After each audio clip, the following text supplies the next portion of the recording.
In a moment, you will hear 50-year-old Peterborough resident Donna sharing her experience of being stalked by an ex-partner. Since the stalking began, Donna's health has suffered. She's had to move out of the city and is often accompanied by friends or family when she leaves her home. The stalking started in October 2017. Donna had been in a relationship with Mark, who was staying with her and her 18-year-old son Connor at their home. Mark and Connor got into an altercation at a local pub, and Mark headbutted Connor. Donna decided to immediately end the relationship and asked for her house keys back, telling Mark to leave her and her son alone. That's when the stalking began.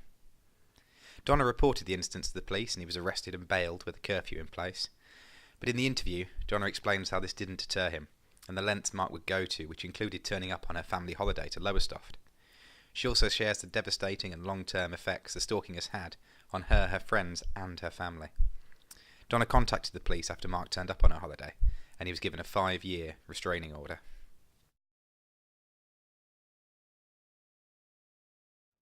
He stole my car that night, and that was a Thursday night, and he had it till the Saturday because I didn't want him to bring it back Thursday or Friday because he was too drunk.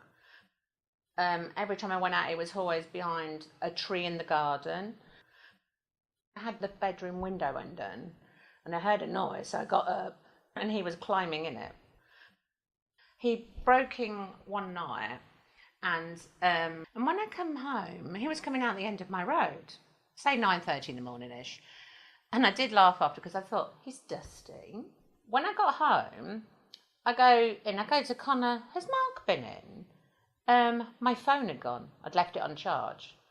And he told me this after, and it is true because he pleaded guilty to it, but he'd actually come in the night and slept under the spare bed all night in the house. Obviously, you're just very aware at every noise because he was like mind game playing as well.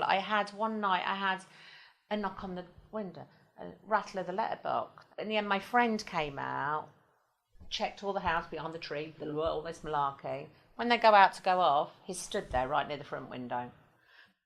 So off we go to Lowestoft. He's got to stop in Peterborough 7 till 7. So we go out for the night, and I go to my mum, I'm just going to go to the toilet in between the bands before the next one comes on. Then I go, oh, the cleaner's there. I said, I'll go to the chalet. It was only 3 away. We were all in a row. And go to the toilet, come out, and do the door, because I'm really obviously careful about checking. Go like that, and he stood there with a can of beer and his hood up. So I stepped back in, locked the door, and then he's trying to pull the bathroom window to get in. He's pulling all the chalet windows. Phoned Pontings, and nobody answered. Then they phoned the police, and the police came, arrested him.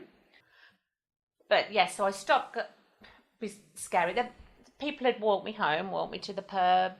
Then I wouldn't really go. I'm just so careful. Then I had a stroke. I'll never ever be the same again, ever, unfortunately.